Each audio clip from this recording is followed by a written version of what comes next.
Doctora, antes de entrar en las consideraciones particulares del caso, tengo entendido que usted fue quien recibió directamente en la guardia de ese día en 2021 al paciente, ¿verdad? Sí, yo fui quien lo recibió. El primer contacto que tuvo el paciente fue conmigo y con el doctor Christian. Que es uno de los que está, sí, yo tengo por aquí algunos nombres y algunas imágenes. Ella es una de las que está también acusada, ¿correcto, Elizabeth? Sí, ella es la ecografista, la residente que nos hizo el primer ultrasonido y el segundo ultrasonido. Este es Christian, de quien me estás hablando. Sí, él es el doctor Christian, especialista de la guardia. Excelente, el doctor Christian. Rafael José es otro de los médicos, ¿correcto? Sí, este es el segundo cirujano, el que estuvo en la guardia después que el paciente se operó. Él recibió la guardia a las 4 de la tarde. Ya el paciente estaba operado cuando él lo recibió.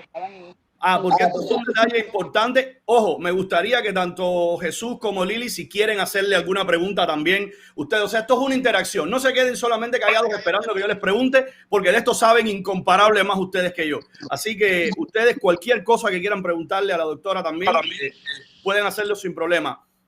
La primera pregunta para usted, la que le hice antes de entrar en las particularidades del caso, ¿cómo se siente con esto usted, doctora? Con lo que ha ocurrido, yo vi el post suyo, pero quiero que el público que nos está viendo ahora mismo escuche de su propia boca el sentir de un profesional que se ve en esto y que ve a sus colegas en esto.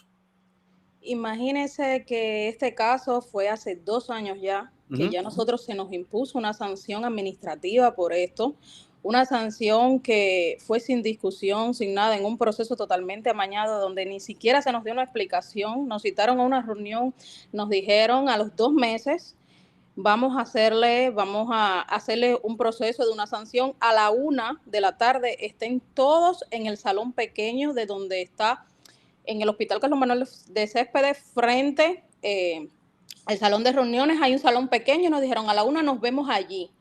Nosotros fuimos a la 1, muchos estábamos trabajando, y cuando llegamos a la 1 allí, pues estaba el jurídico y estaba el doctor Fuentes, que en ese mismo momento era el vicedirector quirúrgico, porque el doctor Adonis, director de la institución, nunca se presentó con nosotros. De hecho, nosotros pedimos que él estuviera varias veces con nosotros y jamás accedió a vernos. Y allí nos llevaron la sanción. El doctor Fuentes no hallaba cómo mirarnos a la cara. Y allí la reacción de nosotros fue, pero ¿cómo? ¿Por qué? ¿Por qué una sanción? Y se nos dijo, acepten esto, así, literalmente, acepten esto. Ustedes están siendo sancionados por este caso, todos pedimos explicación, pero el doctor Fuentes, la vergüenza, no lo dejaba ni explicarnos. Él solo bajaba la cabeza y decía, movía hacia los lados y decía, ¿qué les voy a decir? No tenía explicación. El jurídico solo extendió la mano para darnos la sanción y nosotros firmarla, y nos dijo, esto va a quedar aquí. Para nosotros no quedaba de otra, es que nosotros no tenemos opinión. Simplemente firmamos la sanción y ahí se quedaba el tema.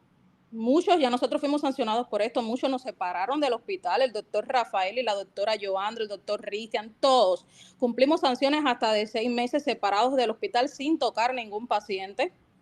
A los residentes fuimos mandados a cuerpos de guardia como parte de la sanción.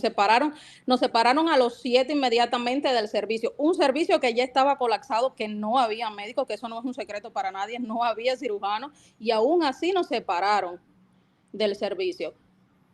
Imagínense remover esto después de 2 años. ¿Cómo no te lo esperabas, ¿verdad? O sea, no esperabas este ensañamiento ahora mismo, ¿verdad? O sea, pensabas que ya con la sanción administrativa, que ya había sido un abuso, pero pensabas que ya iba a quedar todo ahí. Claro, es que se nos dijo así.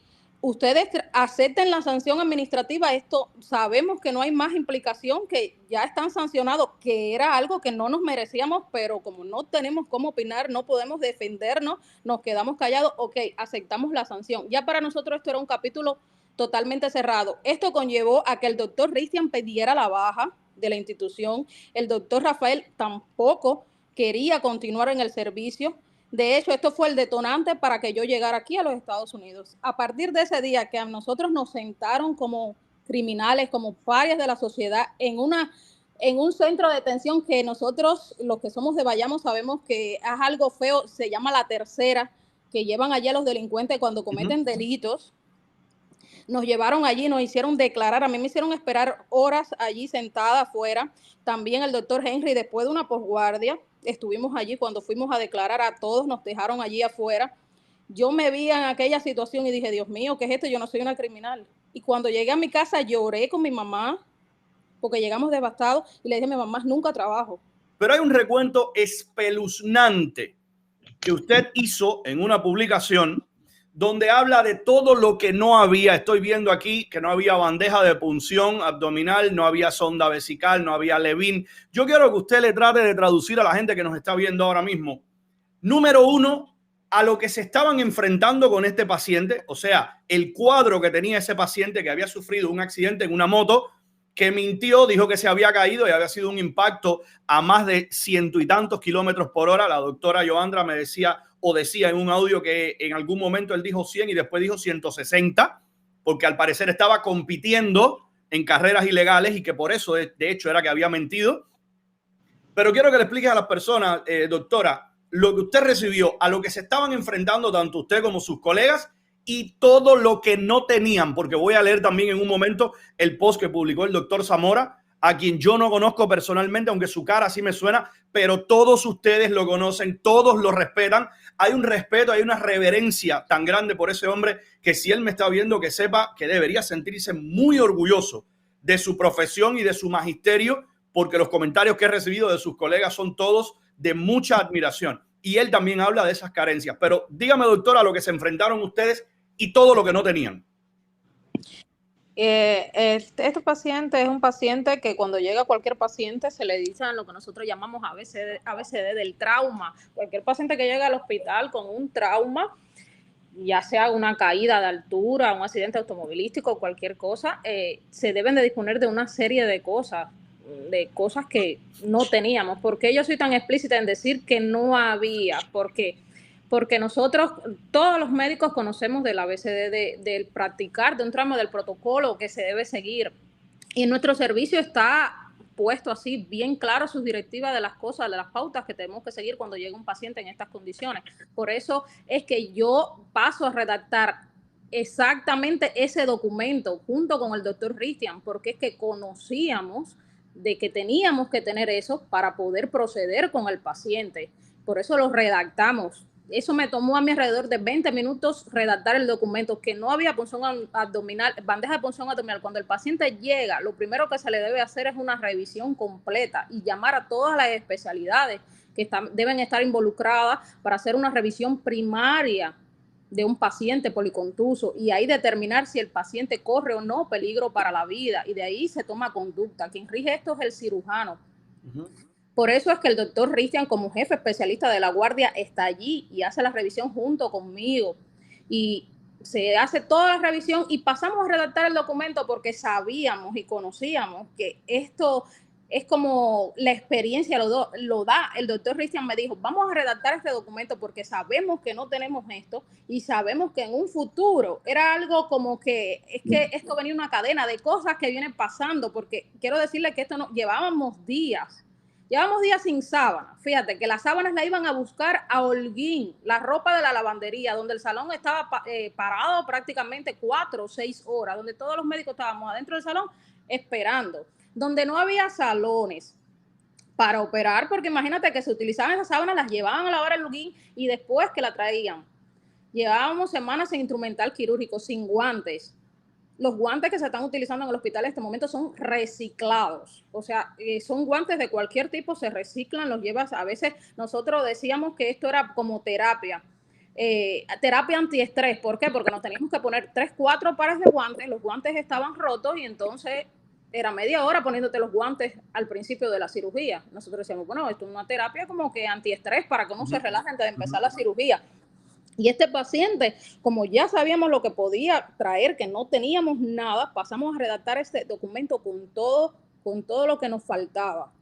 Porque sabíamos, era que conocíamos, algo nos decía que... Y ese es el documento que milagrosamente desapareció. Desaparece. Ya cuando ese documento yo lo redacto y el doctor Christian lo firma.